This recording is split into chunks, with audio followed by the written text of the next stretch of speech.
오늘은 지난주에 이어서 부르심과 소명으로 사는 삶 두 번째 시간 함께 나누도록 하겠습니다. 지난주에는 선을 이루고 덕을 세우라 라는 말씀을 주제로 함께 은혜를 나누었습니다. 따라서 해볼까요? 선을 이루고 덕을 세우라.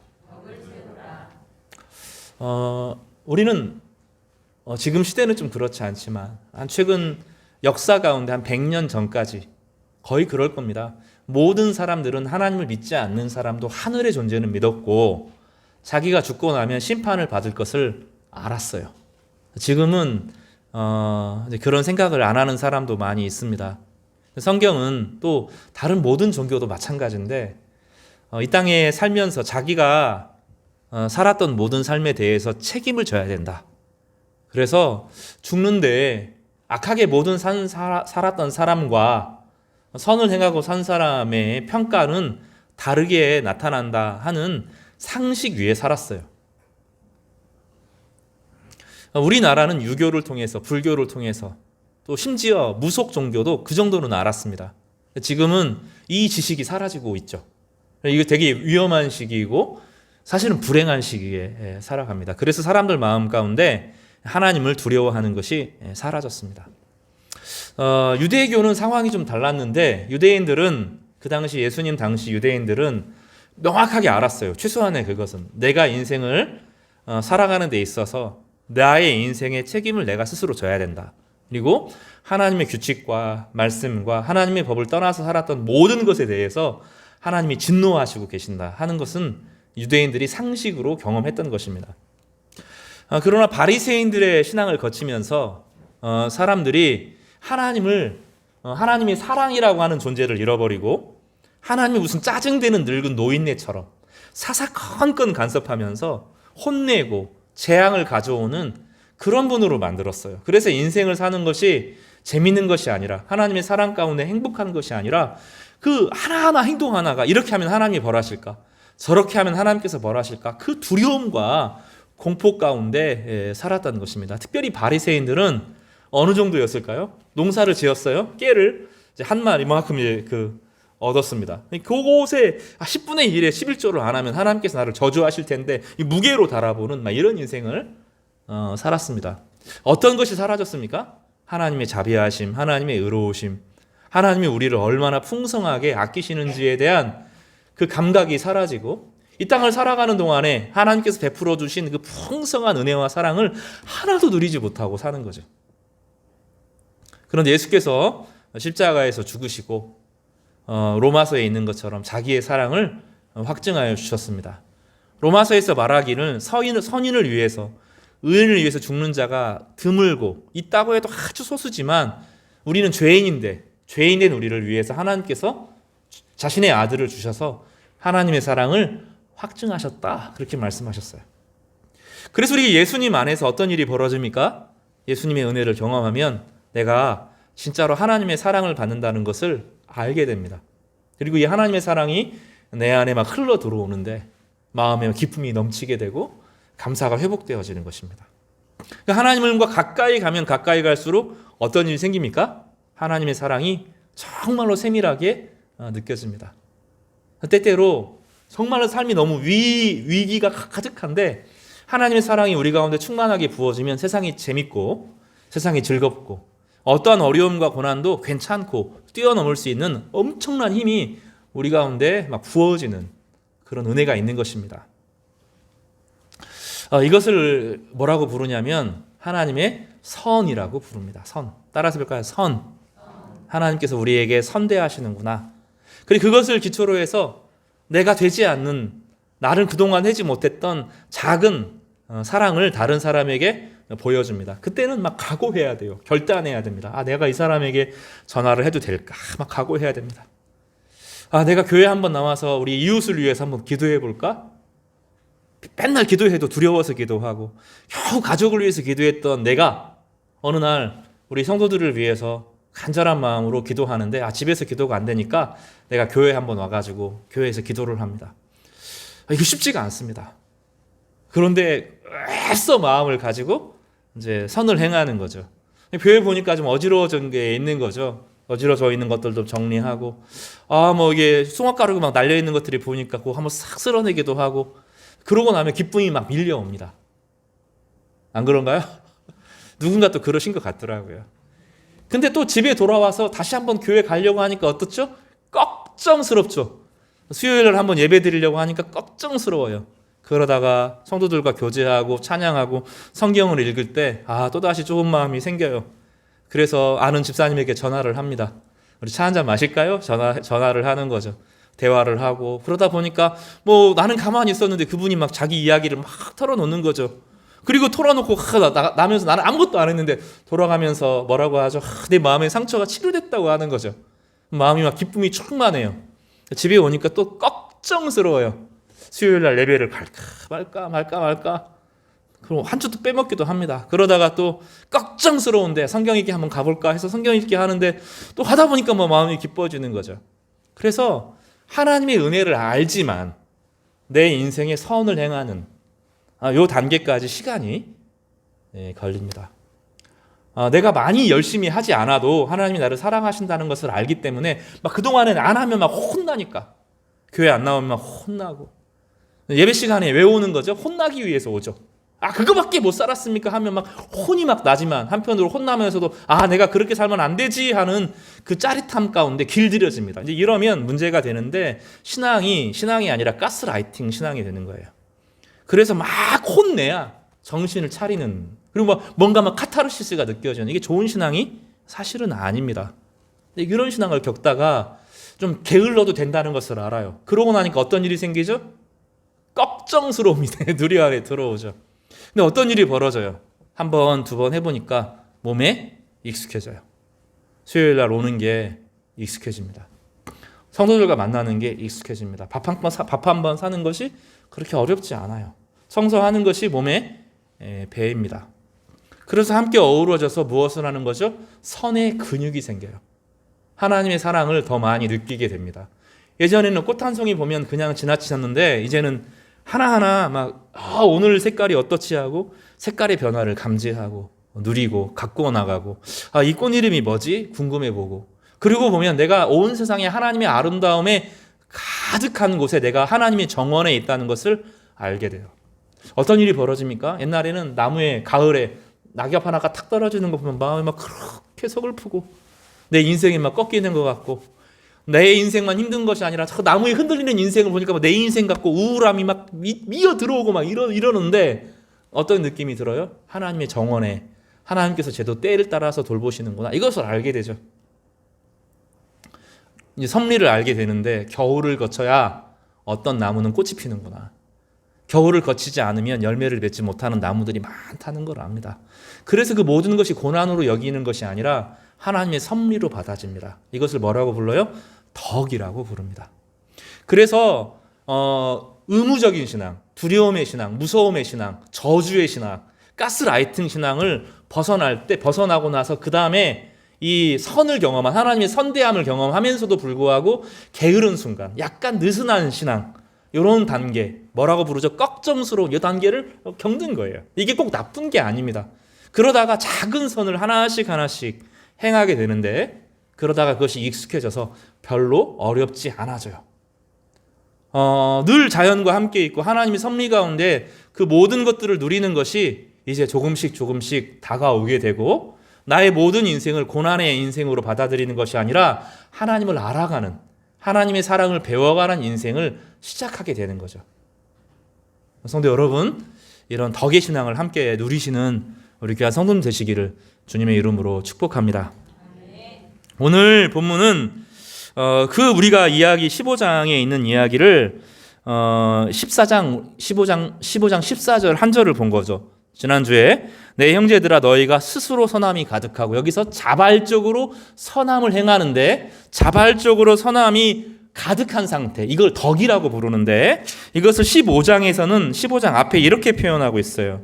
15장 2절 말씀입니다. 15장 2절을 15장 14절에 다시 설명한 거거든요. 15장 2절을 같이 한번 읽어보겠습니다. 시작. 우리 각 사람이 이웃을 기쁘게 하되 선을 이루고 덕을 세우도록 할지니라.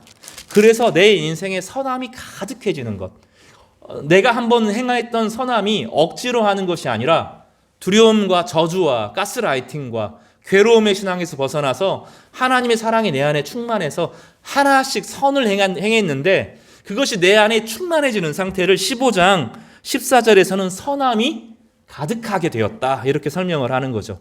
자발적으로, 다시 말하면 너희가 스스로는 자발적이라고 그랬잖아요. 억지로 하는 것이 아니라 자발적인 선함이 이제 가득한 상태, 덕에 이른 상태가 되었다고 본문은 말하고 있는 거예요. 그러면 이제 덕이 있으면 되는지 본문은 우리가 다시 질문을 던지는데 여기에 더 나아가야 된다고 성경은 이야기합니다. 그 단계가 뭐냐면 따라서 해볼까요? 모든 지식이 차서 능히 서로 권하는 자임을 나도 확신하노라. 이제 오늘 그 말씀을 함께 나누도록 하겠습니다. 지식이 차서 능히 서로 권하는 자가 되는 것. 이것이 오늘 함께 말씀을 나누는 부르심과 소명으로 사는, 억지로 사는 것이 아니라 두려움으로 살아가는 것이 아니라 가스라이팅으로 살아가는 것이 아니라 세상의 두려움에 매여 살아가는 것이 아니라 부르심과 소명으로 살아가는 삶을 함께 나누도록 하겠습니다. 제가 어린이 시간, 오늘 어린이 청소년들 예배 시간에도 이야기한 제가 예를 하나 들어보겠습니다. 큰 배가, 돛담배가 함선이 있습니다. 그 함선에 조타수가 있어요. 조타수가 되는 것은 이제 아주 직위가 높아진 겁니다. 선장 바로 밑에 사람이 된 거죠. 너무 운전을 잘해요. 막 지도를 머릿속에 싹 깨고 있습니다. 어디에 바위가 있다는 걸 압니다. 그래서 싹싹싹 잘 피해갑니다. 지름길도 정확히 압니다. 태풍이, 바람이 오면 어떻게 배를 움직여야 되는지 잘 압니다. 아침에 일찍 일어납니다. 아침 밑에 하급 선원들이 많은데 제일 먼저 일찍 일어납니다. 갑반을 막 열심히 박박박박 막 합니다. 요리할 때도 가가지고 어떻게 요리할 거니 막 잘 도와주기도 합니다. 선장과 밑에 사람들의 관계를 막 회복시켜줘서 사랑이 충만하도록 만들어 줍니다. 수익을 좀 얻으면 분배도 잘합니다. 그래서 그 배의 사람들이 그 사람을 막 존경하고 선장도 그 사람을 좋아하고 밑에 사람도 좋아합니다. 이 사람은 착한 사람입니까? 나쁜 사람입니까? 안 착해요? 답을 하세요. 착한 사람입니까? 나쁜 사람입니까? 네, 그 배가 해적선이면 착한 사람입니까? 나쁜 사람입니까? 열심히 하면 열심히 할수록 어떻게 되죠? 악에 헌신하는 사람이죠. 지혜가 필요합니다. 지식은 바로 그런 영역이에요. 얼마나 성실히 하느냐, 얼마나 착하느냐. 우리는 그런 사람들을 다 좋아해요. 근데 더 중요한 것은 그 사람이 바른 길로 가고 있느냐에 대한 질문이 필요한 것입니다. 그래서 성경은 이것을 지식이라고 표현하는데 하나님을 잘 알지 못하면 왜 그 성경은 그렇게 공부해야 되고 연구해야 되고 탐구해야 되고 책을 읽어야 되고 왜 그렇게 목사님 다른 선물 안 하고 맨날 책 선물만 하고 저희 성도님들이 그런 분 계시더라고요. 왜냐하면 하나님을 알아야 된다는 겁니다. 내가 아무리 성실하게 살아도 아무리 선을 쌓고 덕을 쌓아도 방향 전체가 잘못되면 문제가 된다는 것입니다. 그래서 우리는 하나님의 지식을 잘 소유해야 되는데 이것을 부르심과 소명이라고 부를 때 하나님 뜻을 깨닫는 것이라고 표현하는 것이죠. 이 시대는 자유를 추구합니다. 우리는 그 누구도 억압당하기 싫고 내 인생을 나의 의지로 내가 계획한 대로 살아가고 싶어 해요. 성경에서 말할 때 하나님은 너 자유 나에게 다 줘. 너는 자유 없어. 내가 시키는 대로 살아. 이렇게 이해하기가 쉬운데 그렇지가 않아요. 하나님은 우리로 하여금 정말로 주도권을 가지고 자율적으로 자발적으로 살아가기를 원하십니다. 여기서 두 가지가 충돌하죠.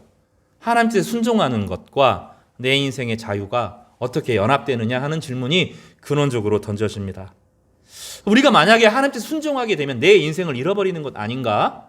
우리가 진리의 말씀을 듣는 것이 내가 손해보는 것 아닌가? 이런 생각들을 우리 마음속에 하는 것이죠. 왜 우리가 진리에 순종해야 되는가? 여기서 진리의 순종이죠. 여러분 진리에 꼭 순종해야 되는데 진리를 알고 순종하시기를 바랍니다. 그러면 분명히 능력이 나타납니다. 왜 그럴까?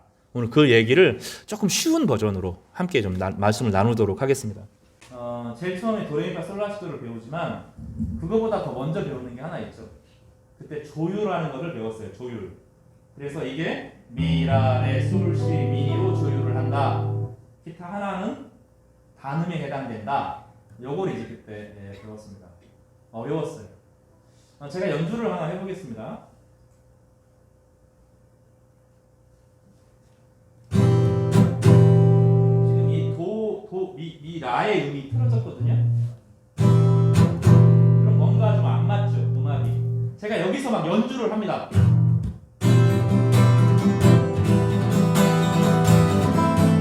잘하면 잘할수록 어떤 문제가 생기죠? 내가 더 화려하게 연주하면 할수록 더 소음이 연주가 되겠죠. 그럼 제일 먼저 뭐부터 해야 됩니까? 조율을 해야 되죠. 조율을 할 때 어떻게 합니까? 두 가지 방법이 있어요. 절대 음의 기준에 따라서 튜닝기를 가지고, 그리고 귀가 예민한 사람에 따라서 조율을 하는 방법이 있습니다. 또 다른 방법이 있죠. 옆의 줄과 비교해 보는 겁니다. 그래서 이 위의 줄과 비교를 해서 이게 낮구나, 비슷하게 같이 맞추는 거죠. 다섯 번째 음과 같다, 이거를 이제 배운 거죠, 조율을. 그래서 다섯 번째 줄을 누르고 펴본 다음에 이게 안 맞으면 거기에 맞춰서 올리는 겁니다.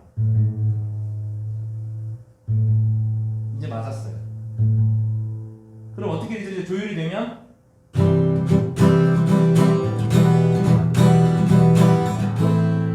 연주가 되는 거죠.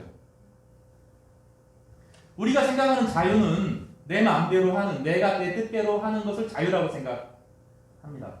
성경에서 말하는 자유는 조율이 필요하다는 거예요. 내 인생이 하나님의 뜻과 내가 맞아야 된다는 겁니다. 하나님의 뜻과 내가 완전히 맞으면 내 인생에서 연주가 가능한 상태가 된다는 거예요. 많은 사람들은, 요즘의 시대 사람들은 하나님은 우리를 억압하고 진리는 우리를 억압한다고 착각하게 만드는 거예요. 너는 네 마음대로 살아라고 말하지만 네 마음대로 살면 인생은 망가지게 되는 겁니다. 우리의 인생은 하나님대로 살지 않았기 때문에 어려움에 처한 거예요. 대부분의 인생. 아니면 그 누군가가 하나님의 뜻에 거슬려서 인생을 살았기 때문에 내 인생에 상처를 준 겁니다. 그것들이 어우러져서 불협화음을 만들어내는 거죠. 그래서 둘 사이에 조율하는 것도 중요하지만, 너와 내 사이에 조율하는 것도 중요하지만, 내가 누구에게 맞추는 게 중요해요. 하나님의 뜻에 맞추는 것이 중요합니다. 그리고 많은 경우 우리 주변의 성도들은 완전하지는 않지만 하나님의 뜻이 무엇인지를 보여주는 중요한 모델이 됩니다. 그래서 우리 권사님들을 통해서, 우리 장모님들을 통해서 성품을 배우고 진리를 배워요. 그러나 그 모든 것도 완전하지는 않고 궁극적으로 성경의 말씀을 통해서, 지식을 통해서 교정되어지고 맞추어져 가야 된다고 가르쳐주고 있는 겁니다. 우리는 가만히 있어도 주변의 사람들을 통해서 지식을 배워요. 신앙생활을 오래 하면 좋은 장로님들을 만나고 좋은 집사님을 만나고 좋은 권사님들을 만납니다. 이렇게 살아가야 되나 보다 하고 그분과의 대화를 통해서, 존경받는 분들을 통해서 신앙의 모델들을 배워갑니다. 놀라운 점은 성경의 많은 사람들이 조율의 단계를 거쳤다는 거예요. 처음부터 완전한 사람이 아니었다는 겁니다. 아브라함도 오랜 시간이 거쳐서 믿음의 사람이 되었습니다. 다윗은 초기에는 잘 맞았어요. 다윗이 인생의 초기에 골리앗과 맞서 싸울 때 하나님의 뜻과 합당한 사람이었습니다. 그리고 그는 그 하나님의 뜻과 합당한 사람들과 함께 공동체를 이루어서 아둘람 공동체를 이루고 하나님 나라의 기초의 사역을 감당한 사람이 되었습니다. 나중에 한번 확 틀어진 적이 있었어요. 언제죠? 우리아의 아내를 범함으로 자신의 권력을 가지고 자신을 위해 사용하고 자신의 죄를 감추는 일들에 사용하고, 그러기 위해서 우리아를 죽이는 그런 죄를 범하기도 했습니다. 그럴 때 선지자가 와서 이렇게 하면 안 된다라고 말했을 때 그는 조율하는 시간을 갖죠. 그 조율하는 그것을 뭐라고 불러요? 회개라고 부릅니다. 우리 인생의 회개가 사라지면 조율이 끝이게 됩니다. 그리고 내 마음대로 어느 순간 연주가 이루어지는데, 나는 열심히 살았다고 하는데 인생은 망가져 있어요. 우리 예은자매가 늘 피아노 조율해 주세요, 지금 저한테 10번은 더 이야기한 것 같은데 곧 할게요. 저는 피아노가 틀렸는지 잘 모르겠어요. 피아노 음이 막 틀어졌다. 저것도 현악기라서요. 겉으로 보기에는 건반이지만 안에 들어가면 줄로 연결되어 있어요. 줄을 팽팽하게 연결하면 연결할수록 팽팽해지면 고음이 납니다. 그런데 시간이 지나면 이게 느슨해지거든요. 저 같은 사람은 뭐 비슷합니다. 근데 피아노를 치는 사람 입장에서는 어느 순간 괴로워져요. 분명히 도를 쳤는데 도음을 쳤는데 도음이 안 나오고 도보다 약간 떨어지는 음악이 나와요. 그러고 나면 음이 점점 화음이 도미솔을 눌렀는데 도미솔이 아닌 거죠. 근데 예은이 말고 우리나라 지금 최고의 피아니스트 중에 한 명이 임윤찬이라고 하는 정말 연주가 너무너무 뛰어난데 그 친구가 와가지고 저 피아노 치면 못 칠 거예요. 화가 나가지고. 건반을 치면서 막 부수고 싶을 거예요. 왜냐하면 조율이 전혀 안 된 피아노거든요. 우리의 인생이 그래요. 우리 인생이 조율이 하나도 안 돼 있어요. 나름대로 모델들이 있었어요. 교회 안에 좋은 모델들이 있었음에도 불구하고 우리에게 모델이 되었던 세상의 사람들, 우리의 모델이 되는 사람은 세상에 정치하는 사람들, 돈 많이 번 사람들이잖아요. 무언가 우리에게 영웅이라고 보여지는 사람, 늘 대중매체에 보여지는 사람들, 아니면 드라마의 주인공들, 연진이 뭐 이런 연진아 나 행복해 뭐 이런 거 요즘에 막 이런 이야기들이 하면서 복수가 막 잠을 괴롭히는 이야기가 가득 차 있는 세상에서 우리 청년들이 자기가 삶을 조율할 사람들을 만나보고 있지 못하는 거죠. 근데 반드시 조율이 되어야 되는 겁니다. 그렇지 않으면 열심히 살면 살수록 힘을 가지면 가질수록 자신의 인생을 망치고 다른 사람의 인생을 망치는 것입니다. 그래서 사도 바울은 이 본문이 다른 본문에도 나와요. 믿음의 덕의 지식을 이런 표현이 나오는데 이 덕 그리고 지식 다음에 사랑이 나옵니다. 이제 이 순서대로 우리가 성장을 하는데 이 성장의 단계가 필요하다는 거예요. 그래서 여러분 배우셔야 됩니다. 배우고 좋은 모델들을 따라서 배워야 되는데 성경에서 그 모델들을 만날 수가 있어요. 아브라함도 만나고 다윗도 만나고 사도 바울도 만나고 마태도 만나고 베드로도 만납니다. 이런 사람들이 점점점 인생을 하나님 앞에서 조율되어지는 그런 과정을 거치는데 그들이 조율되어지고 조가 맞으면 음계가 맞으면 이 사람들을 통해서 하나님께서 그들을 귀하고 소중하게 사용하셨어요.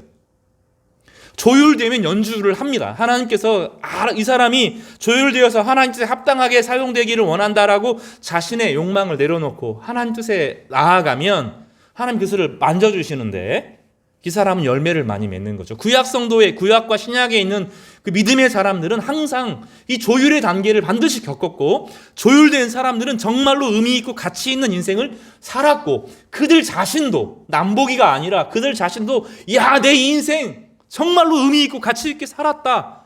내 인생은 내가 한 것이 아니라 주님의 영광 때문에 살았다. 이렇게 표현한 거예요. 이것을 뭐라고 부른다고요? 너희로 모든 지식이 차서 따라서요. 모든 지식이 차서 이런 은혜가 있기를 바랍니다. 내 안에 하나님을 알아가는 열망이 막 넘치는 거죠. 그래서 우리의 중요한 기도 중에 하나가 무엇이냐면 주님 저로 주님의 뜻을 깨닫게 하여 주십시오라는 거예요. 여러분 그런 기도가 여러분의 인생 가운데 정말로 간절하게 없다면 열심히 하면 할수록 여러분의 인생을 망가뜨리게 될 거예요.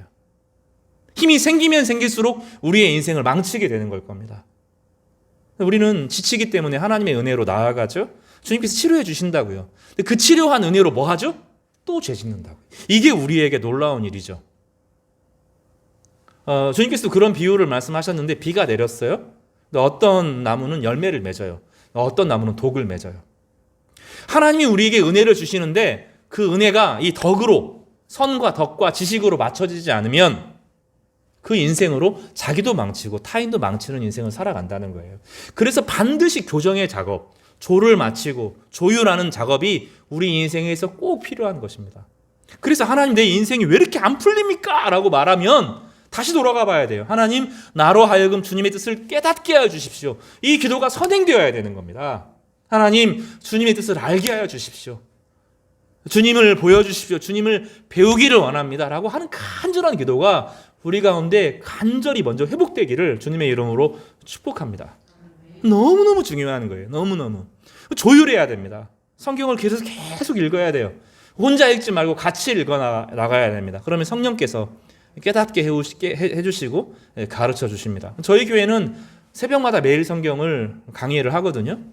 처음에는 열심히 제가 하고 막 녹화해서 막 올리고 그랬는데 별로 안 듣는 것 같더라고요. 녹음을 해놓고 요즘에 안 올렸어요. 근데 좀 제가 마음을 좀 다시 돌이켜서 매일매일 올려야 되겠다 그런 생각도 좀 요즘에 하고요. 주일 설교 꼬박꼬박 녹화해서 유튜브에 올려요. 이거 쉽지 않거든요. 시간 쓰고 마음 쓰고 막 이게 쉽지 않아요. 근데 꼬박꼬박 올려요. 요즘에 성경 읽기 모임을 통해서 성경 읽기도 합니다. 그 모든 과정을 통해서 하는 것은 이 맞추는 거예요. 맞추는 거. 그 맞추는 것이 되어지고 힘이 부어지면, 거기 성령의 능력이 부어지면 하나님께서 그 사람을 의미 있고 가치 있게 사용하시는 거죠. 그리고 완전히 맞았던 분이 한 분 있어요. 구약에서부터 신약까지 하나님의 뜻과 완전히 같아진, 아버지의 뜻이 내 뜻이 되기를 원하는 간절한 기도를 드렸던 예수님. 예수님은 하나님의 아들이시며 하나님과 뜻과 완전히 일치하는 인생을 살았기 때문에 그분이 우리의 영원한 구원자가 되는 겁니다. 이것은 우리에게도 동일한데, 우리가 하나님의 뜻과 만나기 시작하면, 나의 마음과 하나님 뜻과 만나기 시작하면 어떤 일이 벌어지냐면, 내 주변에 구원의 역할이, 치료의 역사가 나타나기 시작할 겁니다.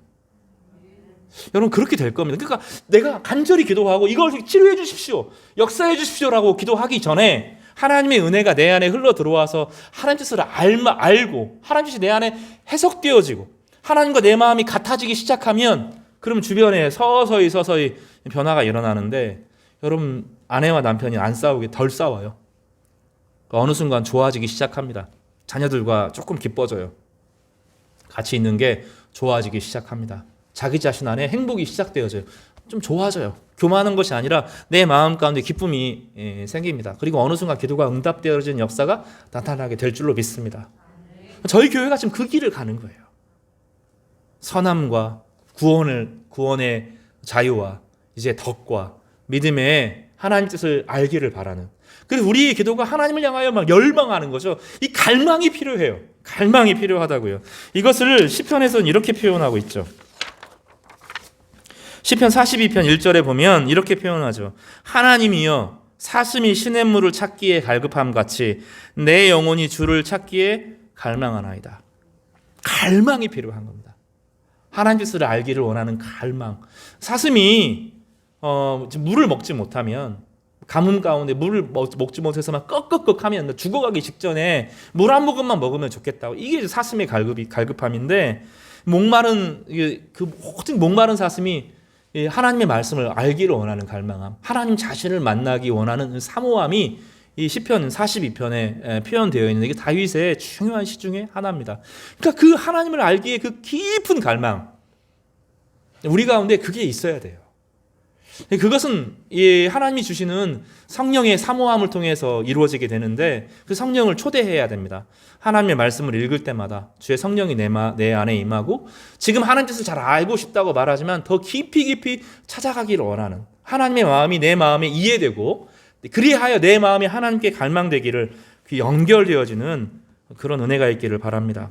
여기 보면 시편 42편 이렇게 표현하거든요. 42절 8절에 보면 낮에는 여호와께서 그의 인자하심을 베푸시고 밤에는 그의 찬송이 내게 있어 생명의 하나님께 기도하리로다. 이렇게 고백하는 거죠. 나의 반석이신 하나님께서 말하기를 어찌하여 나를 잊으셨나이까? 내가 어찌하여 원수의 압제로 말미암아 슬프게 다니리까 하리로다. 11절에 이렇게 표현하죠. 내 영혼아, 네가 어찌하여 낙심하며 어찌하여 내 속에서 불안해하는가?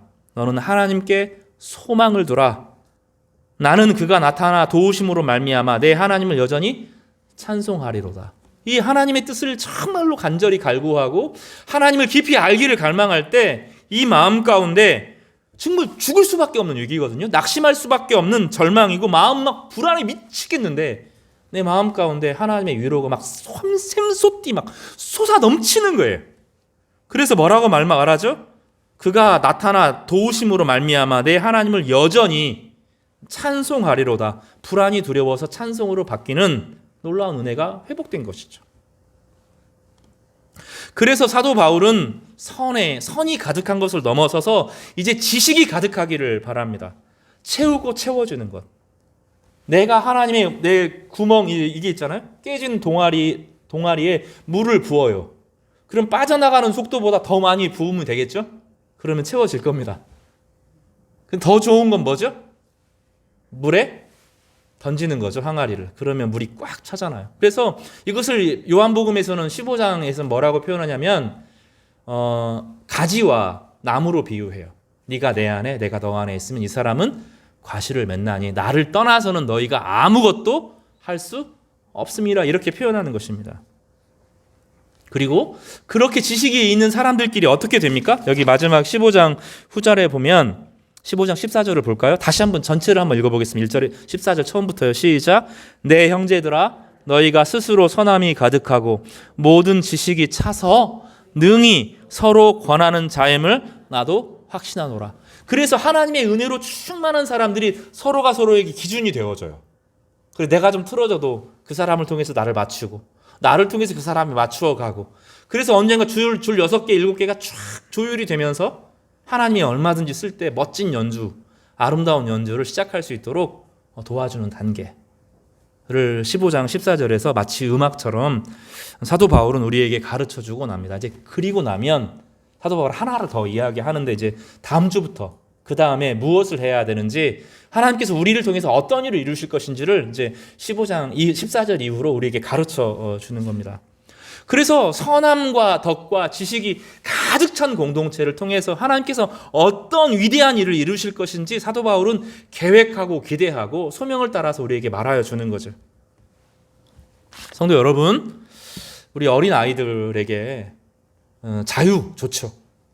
술 마실 자유, 담배 필 자유, 춤출 자유, 밤샐 자유, 집에 안 들어올 자유. 우리 그러면 당장은 내가 자유를 누리는 것처럼 보이지만 인생이 망가지고 틀어지는 거예요.